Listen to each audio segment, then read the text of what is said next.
Paura nel primo pomeriggio a Bessica di Loria per l'esondazione del canale Brenton, strade come fiumi invase da acqua e fango, danni al florovivaismo, fiore all'occhiello del paese.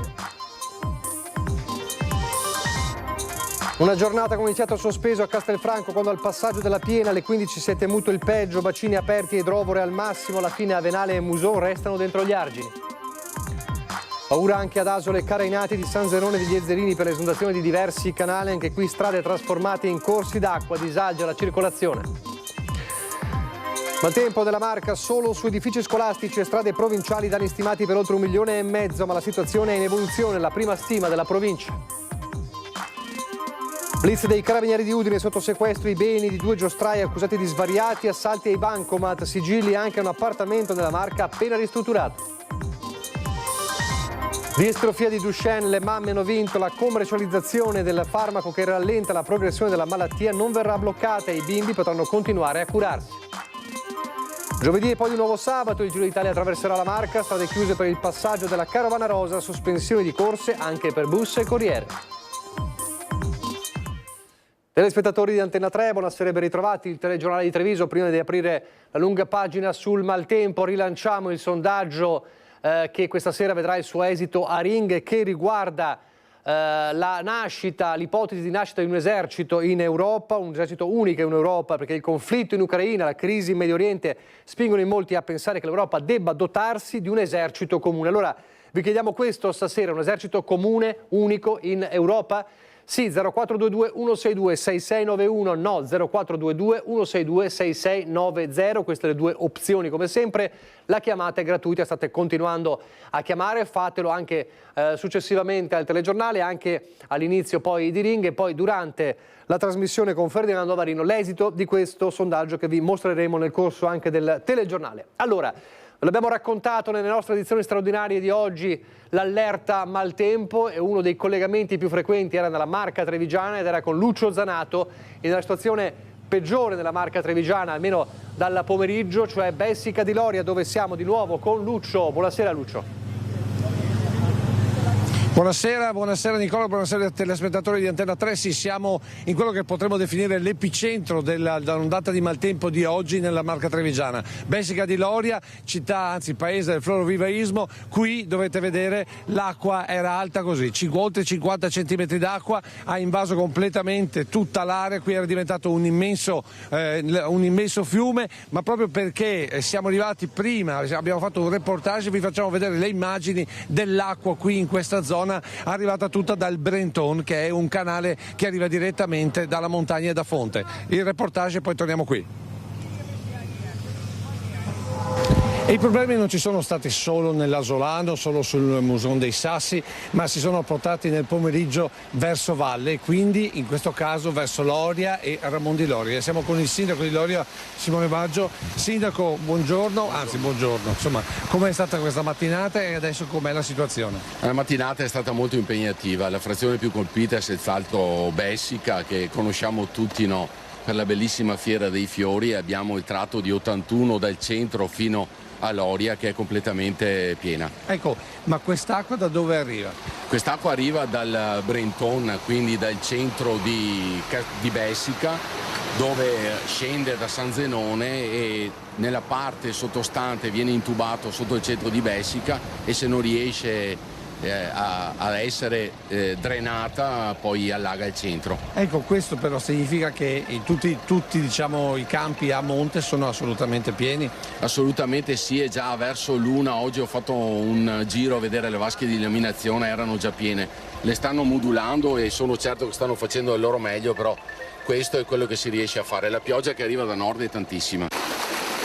Come vedete l'acqua sta defluendo, però la cosa importante, volevo farvi vedere qui a Bessica di Loria, il fatto che i cittadini hanno organizzato con qualunque cosa una barriera per poter evitare che l'acqua entri dentro le case.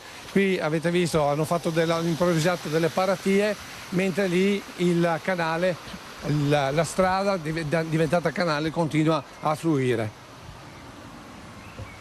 E questa è la situazione sulla strada principale di Bessica, siamo con due residenti, buongiorno. Lei ha mai visto una situazione del genere? È la seconda volta che vedo una cosa del genere, qualche anno fa è successo un'altra volta, sì. Ecco, e in tutti questi anni non è cambiato nulla?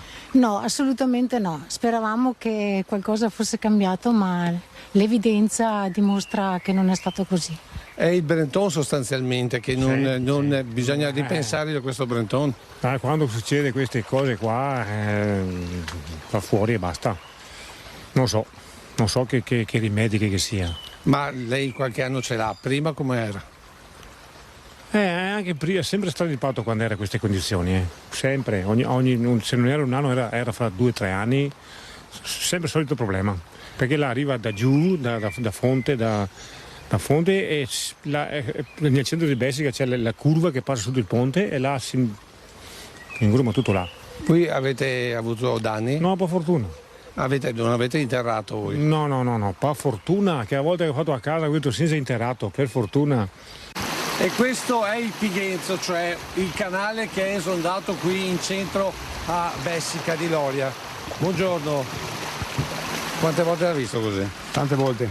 E allora secondo lei qual è il problema qua? Quando che viene tanta è così. Bisogna pensare ad aumentare quindi la portata? Penso di sì, dopo non sono un esperto. Ecco, qui quante case sono andate sotto e quante? Non lo so, tante comunque, tante, quella zona tante. Anche in centro vedo che è pieno. Beh, è già successo giovedì sera? Giovedì sera uguale, sì. E quindi qui si replica? Qui si replica, sperando che domani non ci sia un'altra replica ancora. E noi torniamo quindi in diretta come ci eravamo detti durante il reportage. Sindaco, siamo qua in piazza, qual è la situazione? Chi vuole ringraziare?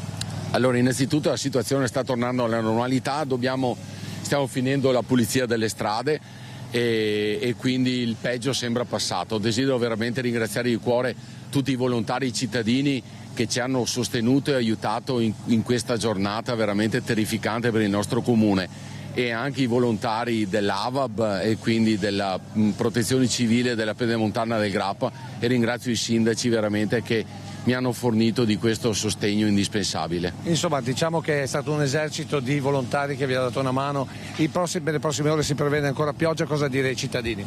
Allora, i cittadini adesso abbiamo cercato di fornirli di tutto il materiale utile a proteggersi da anche eventualmente nuove piogge. Speriamo veramente. Sacchi di sabbia, insomma. Esattamente, sacchi di sabbia, paratie si sono attrezzati e quindi veramente complimenti per aver limitato i danni. Ecco, allora velocemente 2 dati anche da Asolo che avevamo seguito questa mattina. Il Museo di Sassi è rientrato, continua ovviamente il problema dell'esondazione tra il Casonetto e Pagnano. Per il resto da segnalare che ha tenuto la zona della via Sega ed è vicino a Villa d'Asolo, insomma pericolo scampato in quasi tutte le zone. A te Nicola. Grazie davvero a Lucio Zanato per il lavoro di oggi straordinario insieme a Nicoletta Rizzetto. Vediamo altre immagini impressionanti, quelle di San Zenone degli Ezelini, o meglio Carainati, con la zona di Carainati bloccata, strade chiuse, e anche in questo caso con l'esondazione del torrente in centro, circa 20 cm d'acqua e fango riversati in strada, immagini molto simili a quelle che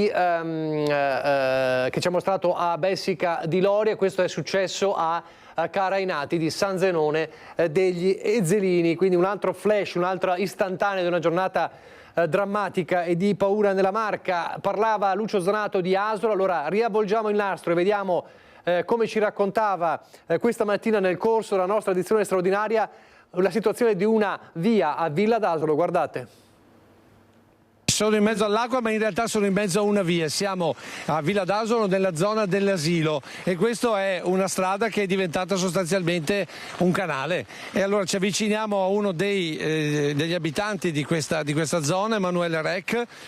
Buongiorno signor Emanuele. Buongiorno. Beh, la vedo sorridente nonostante la situazione. Ci siamo attrezzati questa volta, speriamo che l'acqua non si alzi più di 80 cm all'interno del giardino, siamo protetti fino a 80 cm. Senta, l'altra sera dove è arrivata l'acqua? L'altra sera abbiamo avuto l'acqua a 80 cm, quindi ha allagato tutto il primo piano e 3 metri nella palestra e nella cantina. Senta, ma quindi qui sulla strada che altezza era più o meno? Qui sulla strada arrivava a questo livello qui, perché a casa arrivava, vede sotto il davanzale. Quindi insomma qui una volta che sarà passata l'emergenza bisognerà pensare a una gestione diversa del flusso delle acque, mi pare di capire. Penso di sì, per chi è responsabile, per ognuno per le proprie competenze, non so chi spetta i canali e chi spetta il muson, quindi la cosa ormai da anni che piano piano la cosa sempre un po' di più e stavolta è stata fatale perché anche qui nel condominio che vivono 40 famiglie circa 40 macchine sono distrutte. Questo è il problema anche gente. Ma adesso si sono attrezzati, forse l'acqua non sta entrando noi non so se riusciamo ad arrivare. Io non li vedo attrezzati in questo momento perché sacchi di sabbia non ne hanno a sufficienza, se si alza l'acqua ancora 30-40 centimetri, già se passa un camion che l'onda riesce a mandare dentro l'acqua, quindi è un problema adesso. Questo accadeva stamattina e sempre stamattina ancora Lucio Zanato e Nicoletta Rizzetto ci raccontavano a Casella d'Asolo la tracimazione di alcuni fossati e canali che hanno allagato la Schiavonesca marosticana nei pressi di Borgo Polo. Guardate.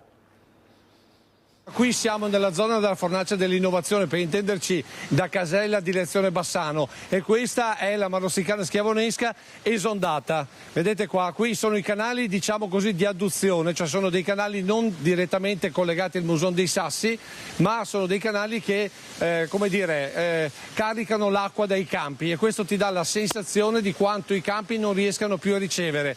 Per intenderci, qui si va verso Borgo Polo, tanto per intenderci, una delle zone critiche. Se Nicoletta fa vedere, bisogna procedere. Tra l'altro c'è anche molta, c'è comunque corrente nell'acqua.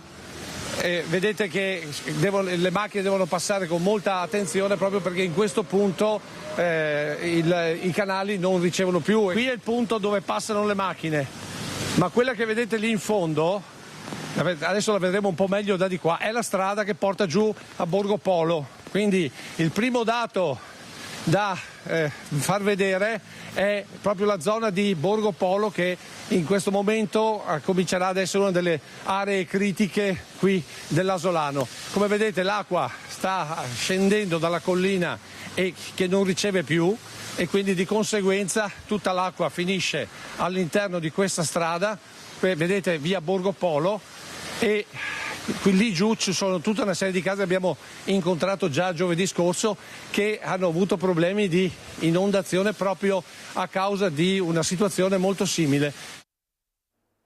Straordinario il lavoro di oggi di Lucio Zanato e Nicoletta Rizzetto, altrettanto straordinario il lavoro di Cristian Arboit e Tommaso Migotto, gli altri nostri inviati nella Marca. Adesso c'è proprio Cristian a Castelfranco, l'altro fronte di oggi in attesa. Cristian. Assolutamente Nicola, buonasera a te e a tutti i telespettatori di Antenna 3 anche da parte di Tommaso Migot. Siamo partiti questa mattina nel nostro racconto dal centro operativo comunale di via Lovara qui a Castelfranco Veneto. Con noi c'era Stefano Marcon, sindaco di Castelfranco Veneto e presidente della provincia.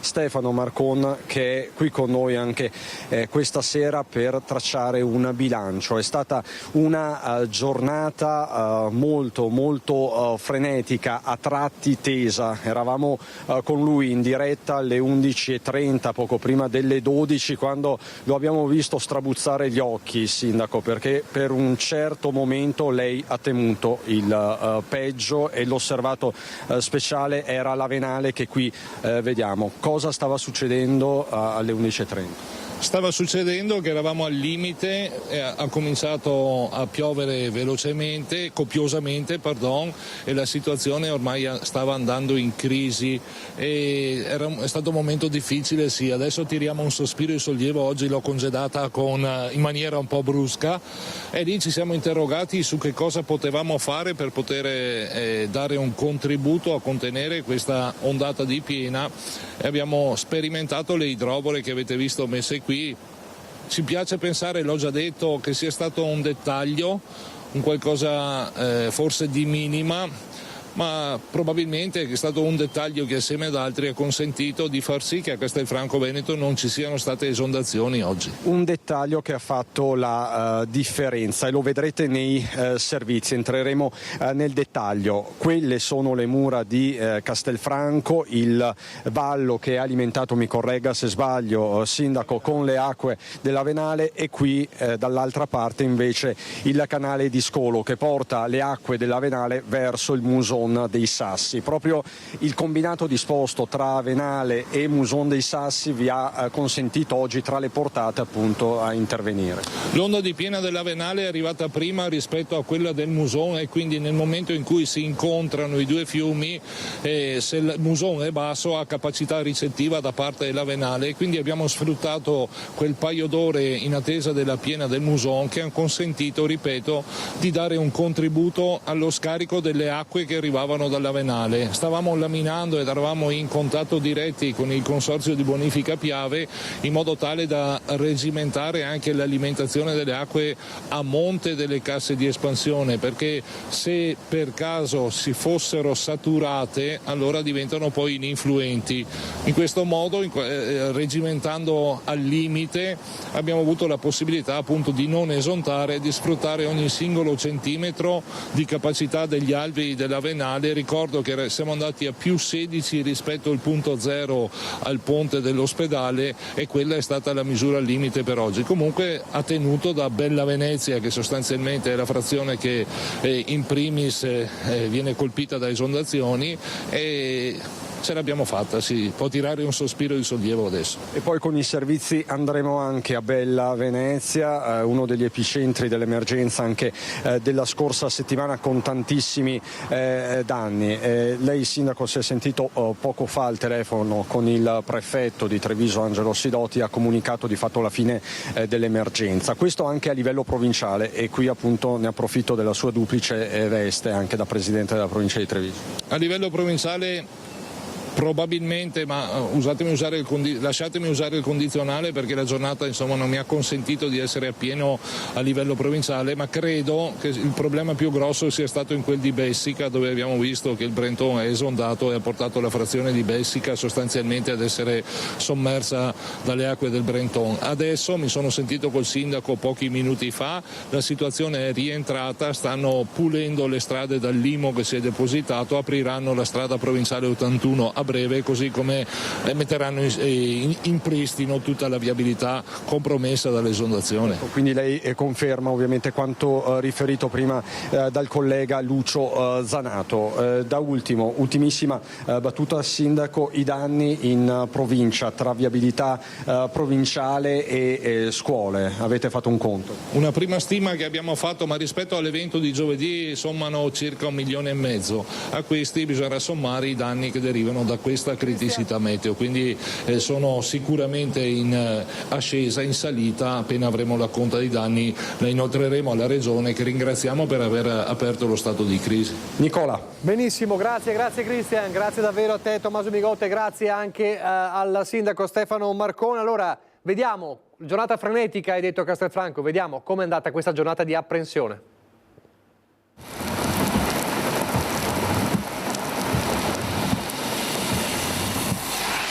La situazione si sta aggravando in quanto ad Asolo sta precipitando copiosamente, si sono caricati i canali secondari, adesso sono appena stato informato che il Brenton è stato completamente deviato nella cassa di espansione di Riese, quindi il Brenton viene laminato. Il problema sta da sud delle casse a Castelfranco Veneto, in quanto l'Avenale sta raccogliendo tutta l'acqua delle secondarie e stiamo andando in situazione preoccupante. Ombrelli in mano, stivali. Quella di oggi per Castelfranco è stata una giornata di apprensione. Dopo l'alluvione di giovedì scorso e danni subiti, queste ore sono state difficili, occhi puntati soprattutto sul fiume Avenale. L'Avenale è pericoloso? Sì. E lei ha riportato danni ai suoi vicini di casa? No, proprio no, dentro casa, sono scantinato i danni, sì. Gli scantinati sostanzialmente, sì. Anche in questa zona di Castelfranco a ridosso degli perché l'acqua tutto giù sul scantinato, si sotto, quando piove l'acqua mi giù dai soffitti, tutto giù sotto. Guardi. Si guarda l'acqua salire, il livello fa paura. Questo è il punto critico di solito tra cima qua. È un disastro annunciato, anche se il fenomeno è stato veramente di una violenza incredibile. Franco Muschietti, ex sindaco e titolare della farmacia Nel Cuore di Castelfranco, controlla sconsolato. Anche le pozzanghere che ci sono qui, Tommaso, non so se possiamo riprendere. Sicuramente sono dovute all'eccesso di pioggia, di acqua e del fiume che sta... Quindi un principio di tracimazione. Un principio di tracimazione c'è senz'altro. È un segnale preoccupante, però, come ci diceva. Preoccupante, però per il momento sembra abbastanza sotto controllo. Cittadini che non hanno ancora finito di sistemare i danni dell'ultima bomba d'acqua, che si trovano a fare i conti con un'altra emergenza. È da giovedì sera, oltre ad aver passato qua tutta la notte, è stata devastante, perché fra danni, tensione e tutto il resto siamo ben provati tutti quanti, ecco. Mario, che ha perso ben 3 auto nei giorni scorsi. Sì, purtroppo sì. Su 4 macchine sono riuscito a salvarne una, perché non c'è stato molto tempo. In giro di un quarto d'ora ormai l'acqua era a 1 metro, da quando è cominciato a salire dai tombini, e quindi non abbiamo avuto proprio tempo fisico di salvare tutto, no? Che giorni sono, che ore sono queste per Castelfranco? Molto difficile, perché questa mattina alle 8 ho portato mia figlia a scuola e già in Via Verde cominciava a venire l'acqua. Il quartiere penso più difficile è qui. Idrovore a pieno ritmo, zone transennate, un'altra giornata di paura. Allora, le idrovore, non i baristi, li vediamo fra poco. Chiedo venia alla regia. Si chiude il servizio di Daniele Sizia, che ha fatto il riepilogo della giornata parlando delle idrovore. Vediamo le idrovore in azione, sempre Christian Arvoit.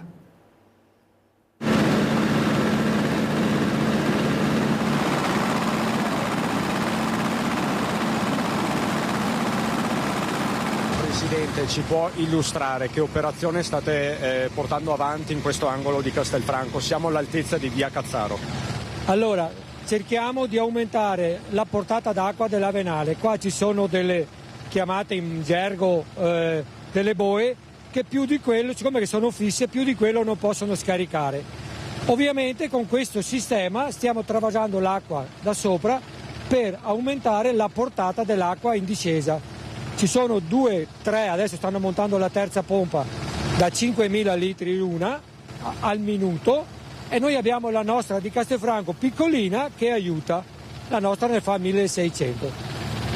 Diciamo che riusciamo in questo momento, la Venale non si è mai, da quando abbiamo fatto questo lavoro, non si è mai alzato. Voi state in qualche modo compensando? Aumentando la portata d'acqua di scarico del ponte. In questa le travasiamo di là, ecco che l'acqua aumenta, se no dovrebbe passare tutto per il ponte sotto.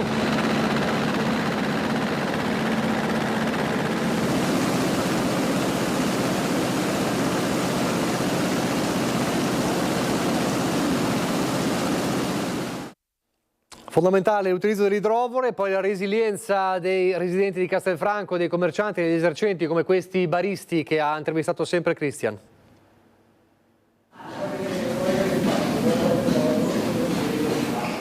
Come vi state muovendo? Mano a mano ci si muove. Si è fatto il più grosso, però resta tutto il da farsi.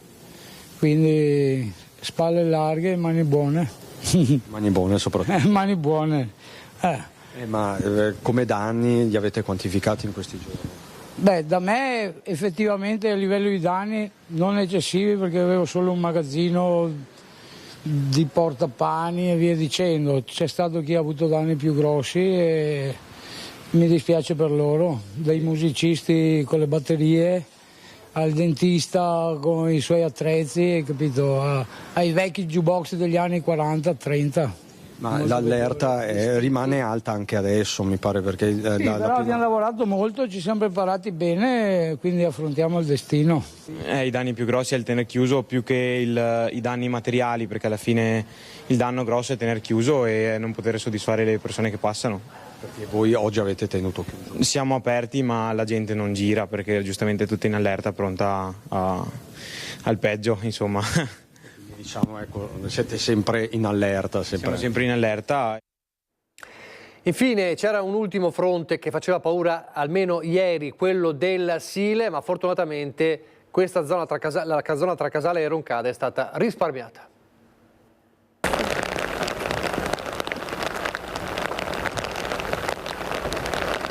Pioggia scrosciante, il Sile attenzionato speciale. Le tracimazioni che già dalla sera di lunedì avevano cominciato a preoccupare gli inquilini del campus Beach Farm sono stati infatti evacuati trascorrendo la notte in un hotel della zona. Noi avevamo un'allerta riguardo l'altezza del Sile, quindi bisognava tenere sotto controllo anche gli argini. Quello è un punto delicato e quindi ha bisogno di un monitoraggio continuo.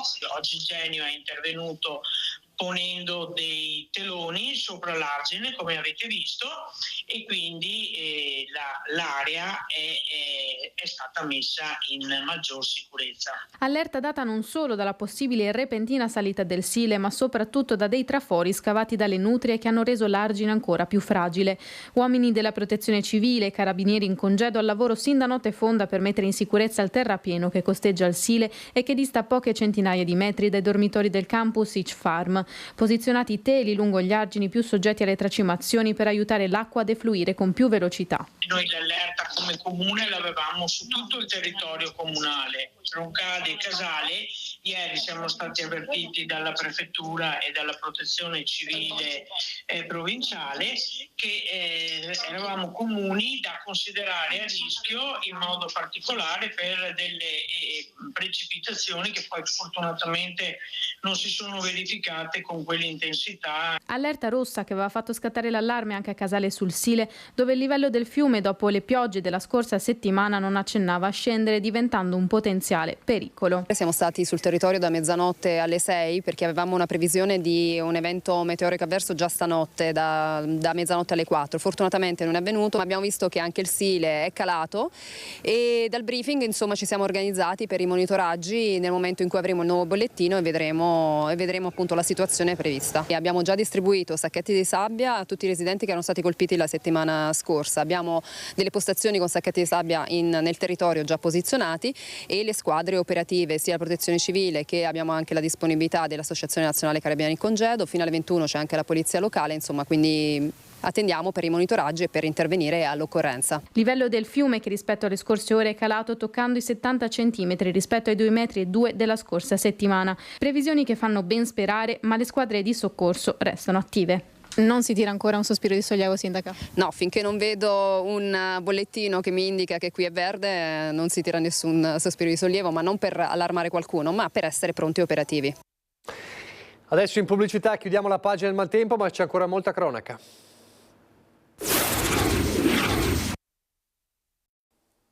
Di nuovo in diretta il telegiornale di Treviso, dopo l'ampia pagina sul maltempo c'è anche la cronaca con il blitz dei carabinieri di Udine che ha riguardato anche la Marca trevigiana.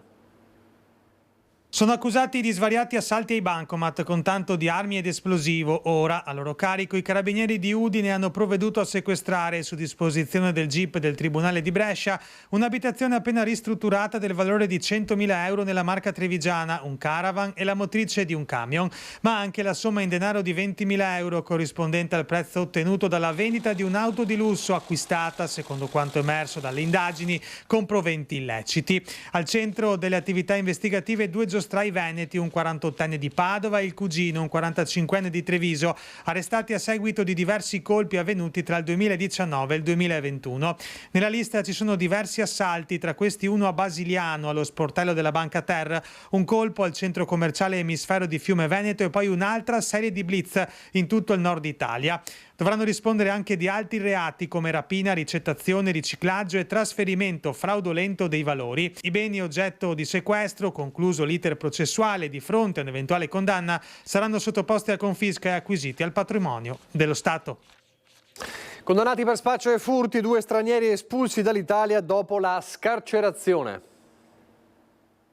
Erano entrati irregolarmente in Italia dalle coste siciliane ed erano finiti nei guai per spaccio di sostanze stupefacenti. Per questo 2 nigeriani sono stati allontanati dal territorio nazionale su disposizione del magistrato di sorveglianza di Venezia. Ad accompagnarli alla frontiera dopo l'uscita dal carcere di Treviso sono stati gli uomini della questura. Il primo, 29 anni, ha orbitato nelle zone del Padovano e Veneziano, dedicandosi oltre che allo spaccio anche ai furti. Dopo una rapina era stato arrestato nel gennaio del 2023 con condannato a 2 anni e 2 mesi di reclusione. Il secondo, che gravitava nel trevigiano, padovano e veneziano, 31 anni, si era inserito attivamente in un'organizzazione dedita all'importazione e al traffico di sostanze stupefacenti, con interessi criminali consolidati nelle zone limitrofe alla stazione di Mestre. Lo straniero è stato condannato a una pena definitiva di 4 anni e 4 mesi di reclusione. La pena, come per il suo connazionale, è stata sostituita con la definitiva espulsione dall'Italia, anch'essa eseguita imbarcando il nigeriano su un volo con destinazione Lagos.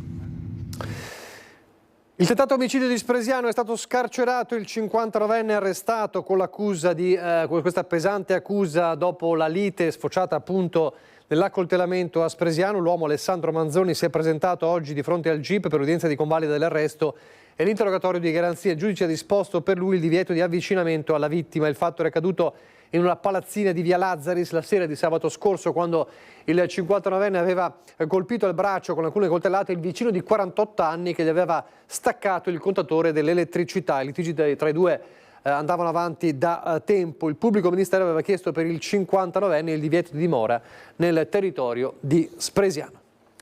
Lasciamo la cronaca, ma c'è una notizia molto importante che riguarda tante mamme, compresa una mamma di Mogliano, la distrofia di Duchenne, perché le mamme hanno vinto. La commercializzazione del farmaco che rallenta la progressione della malattia non verrà bloccata e quindi i bambini potranno continuare a curarsi.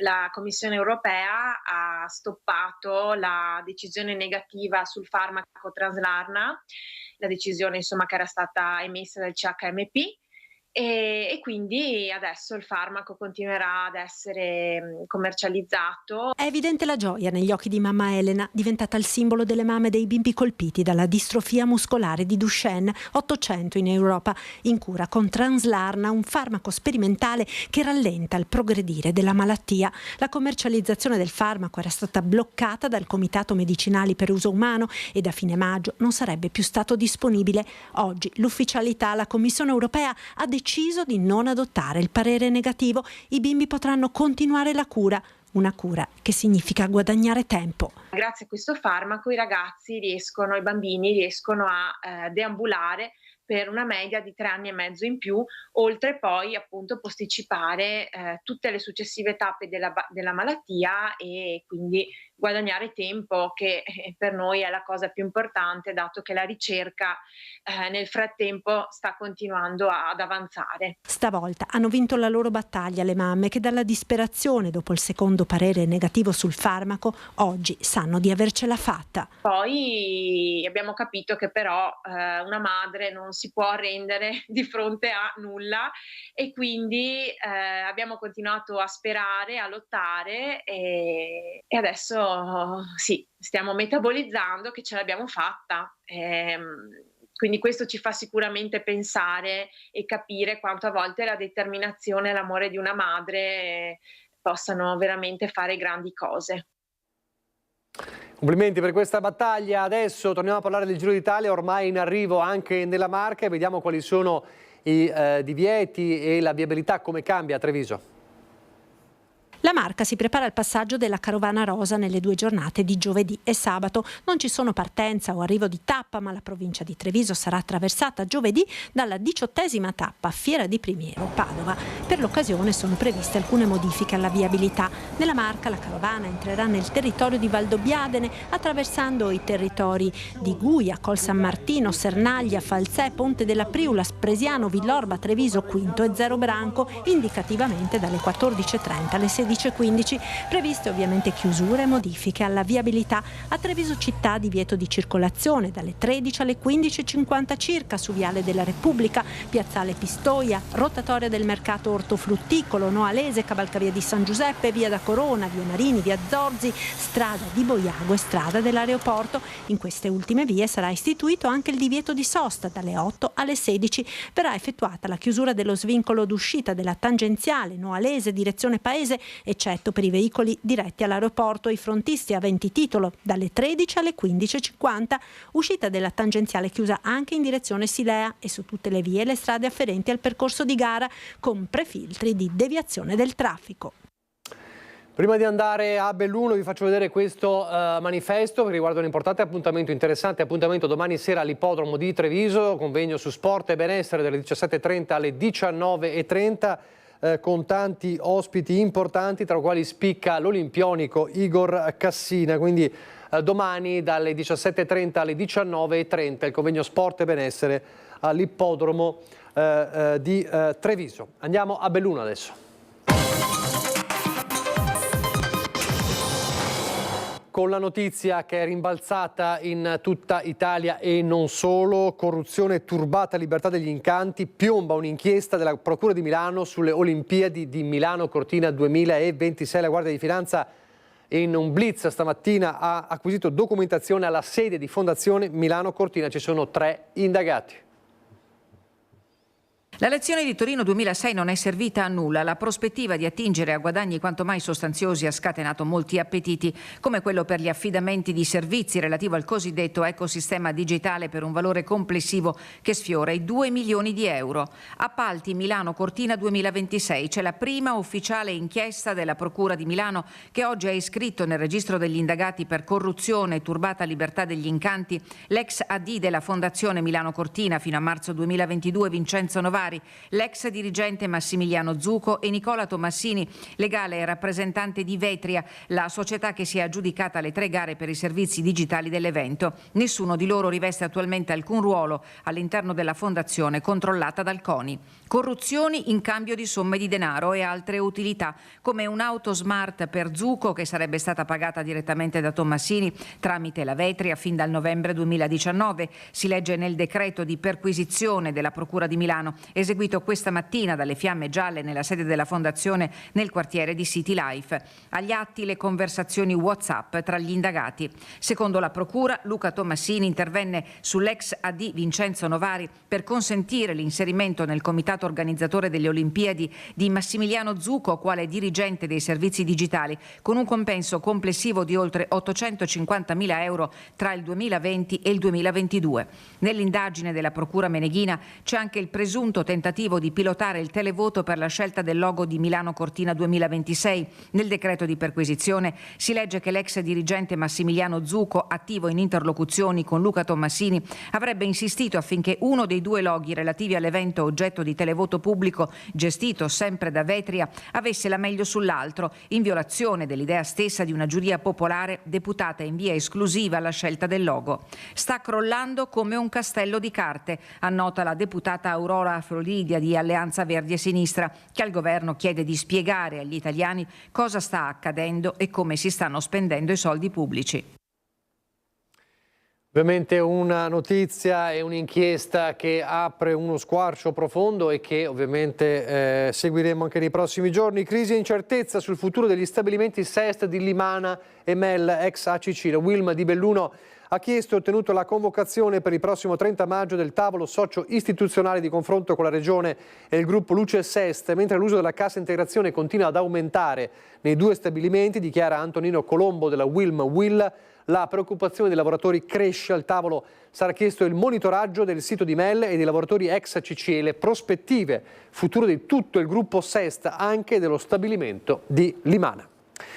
Nonostante il record veneto di accumulo d'acqua sia tutto bellunese, parliamo ovviamente del maltempo, quello di Valpore di Serena del Grappa con oltre 200 mm di pioggia in 24 ore, quindi il record si è avuto in montagna. Ebbene, la nuova ondata di maltempo che sta mietendo danni fra le province di Treviso, Vicenza, Padova e Verona, come abbiamo visto nei nostri telegiornali, ha risparmiato la montagna.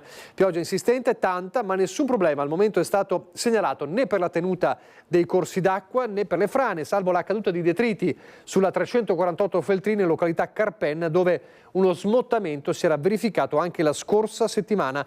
Lo stato di preallarme lanciato dal centro funzionale della Regione Veneto dovrebbe rientrare dunque in queste ore a fine giornata. Continua con successo, cambiamo argomento, la collaborazione fra la Camera di Commercio di Belluno e l'ITS Academy Turismo Veneto. Anche l'ambiente porta a una formazione, direi, molto mirata per i nostri ragazzi. perché qui parliamo di alta formazione. L'alta formazione post diploma in ambito turistico è frutto della collaborazione strategica fra enti, ITS con i suoi 8 indirizzi di interesse per i professionisti del turismo, Confcommercio, Confindustria, Certottica e la Camera di Commercio che con l'Istituto di Formazione ha una convenzione a livello nazionale. Il cliente al giorno d'oggi, il turista, ha bisogno di questo, chiede di essere direi non riverito, ma di avere delle persone davanti a loro competenti, metterli a loro agio, e questo è quello che l'ITS sa fare. 1 milione di euro l'investimento della Camera di Commercio per trasformare radicalmente i suoi spazi sede per studenti e docenti del Master ITS. Qualità, professionalità e competenze in prospettiva Olimpiadi 2026. La formazione di professionisti sarà di vitale importanza per accogliere l'evento di portata mondiale. Volendo andare alla ricerca di qualità, l'ITS dà qualità. Noi fortemente, oltretutto, l'abbiamo voluta in Camera di Commercio perché la Camera di Commercio è la casa delle categorie. Formazione non solo per i giovani ma anche per gli imprenditori del settore, dice il Presidente Doglioni, un passaggio estremamente necessario se si vuole fare il salto di qualità. L'ITS Turismo offre un corso biennale, 22 ragazzi già al secondo anno di lezioni e quindi prossimi all'esame di Stato. A ottobre si parte con il nuovo biennio e le preiscrizioni sono aperte fino al prossimo 19 luglio. I corsi ITS danno subito opportunità di lavoro a chi li frequenta. Le aziende li cercano spasmodicamente, cioè cercano figure preparate professionalmente, giovani, però formate. Il territorio sta lavorando per valorizzare le opportunità che verranno dal 2026. Questo è il momento per costruire la qualità. Grazie per averci seguito. Arrivederci.